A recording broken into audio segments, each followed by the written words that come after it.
Hi hello കണ്ണിനും കണ്ണാടിക്കും എന്ന YouTube ചാനലിലേക്ക് എല്ലാവർക്കും സ്വാഗതം. അപ്പോൾ നമ്മളിന്ന് ഉണ്ടാക്കാൻ പോകുന്നത് മത്തങ്ങ കറിയാണ്. നോക്കാം.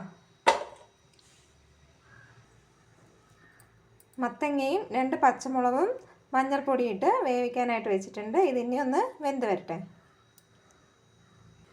മത്തങ്ങ വേവുന്ന സമയത്തേക്ക് നമുക്ക് ഇതിന് വേണ്ടിയിട്ടുള്ള അരപ്പ് തയ്യാറാക്കാം. അതിന് വേണ്ടിയിട്ട് ആവശ്യത്തിന് തേങ്ങ എടുത്തിട്ടുണ്ട്, കുറച്ച് മുളക് പൊടി, കുറച്ച് മഞ്ഞൾപ്പൊടി, ചെറിയ ഉള്ളി, ഒരു 2 അല്ലി വെളുത്തുള്ളി, പച്ചമുളക്, ജീരകം ഇത്രയും എടുത്തിട്ടുണ്ട്. ഇനി ഇത് ഇത്രയും നന്നായിട്ട് നമുക്കൊന്ന് അരച്ചെടുക്കാം. മത്തങ്ങ പൂർണ്ണമായിട്ടും വെന്തിട്ടില്ല, കുറച്ചുകൂടി ഒന്ന് വെന്ത് വരട്ടെ. അപ്പോഴേക്കും നമുക്ക് കണക്ക് പരുവത്തിന് കിട്ടും. ഇതൊന്നൊരു 3/4 പരുവമൊക്കെ ആയിട്ടുള്ളൂ. മത്തങ്ങ ഇപ്പോൾ വെന്ത് വന്നിട്ടുണ്ട്. ഇനി ഇതിലേക്ക് നമുക്ക് അരപ്പ് ചേർത്ത് കൊടുക്കാം. നേരത്തെ നമ്മൾ അരച്ച് വെച്ചിരുന്ന അരപ്പ് ഇനി ഇതിലേക്ക് മിക്സ് ചെയ്യണം. എന്നിട്ട് അത് തിളയ്ക്കേണ്ട ആവശ്യമില്ല, ഒന്ന് ചൂടായാലും മതി. നമ്മുടെ അരപ്പ് ഇതേ റെഡി ആയിട്ടുണ്ട്. ഇനി ഇത് നമുക്ക് മത്തങ്ങയിലേക്ക് മിക്സ് ചെയ്ത് കൊടുക്കാം. മത്തങ്ങയിലേക്ക് നമ്മുടെ അരപ്പ് മിക്സ് ചെയ്തിട്ടുണ്ട്. ആ അരപ്പും അതിനോട് ഒരു കുറച്ച് ഇച്ചിരി വെള്ളവും കൂടി ചേർത്താണ് വെച്ചേക്കുന്നത്. ഇനി ഇത് തിളയ്ക്കേണ്ട, തിളയ്ക്കുന്നതിന് മുമ്പായിട്ട് നന്നായിട്ട് ഇതൊന്ന് ചൂടായി വരണം.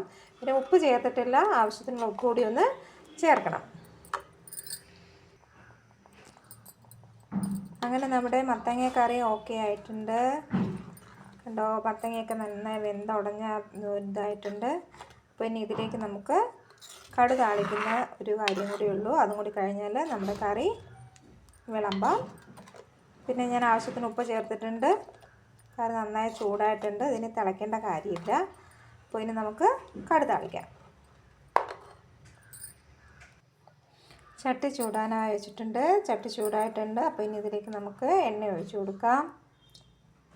വെളിച്ചെണ്ണയാണ്. ഇനി എണ്ണ ഒന്ന് ചൂടാവട്ടെ, കടുകിടാം.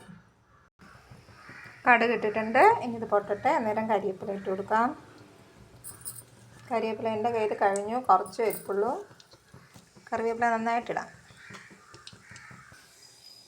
കറിവേപ്പില ഇട്ടു. ഇനി അതിലേക്ക് നമുക്ക് കുറച്ച് തേങ്ങയും കൂടി ഇട്ട് കൊടുക്കാം. തേങ്ങയും കൂടി ഒന്ന് മൂപ്പിച്ചെടുക്കണം. തേങ്ങ ഇട്ടിട്ടുണ്ട്. ഇതൊന്നിനി ഒന്ന് മൂത്ത് വരട്ടെ. കണ്ടോ, തേങ്ങയുടെ കളറൊക്കെ ചേഞ്ച് ആയിട്ടുണ്ട്, നന്നായി മൂത്ത് വന്നിട്ടുണ്ട്. ഇനി നമുക്കിത് കറിയിലേക്ക് ഒഴിക്കാം. അങ്ങനെ നമ്മുടെ മത്തങ്ങാക്കറി റെഡി ആയിട്ടുണ്ട്. ഇനി ഇത് നമുക്ക് ചോറിൻ്റെ കൂടെ വിളമ്പാവുന്നതാണ്. കണ്ടോ. അപ്പോൾ എല്ലാവർക്കും താങ്ക് യു.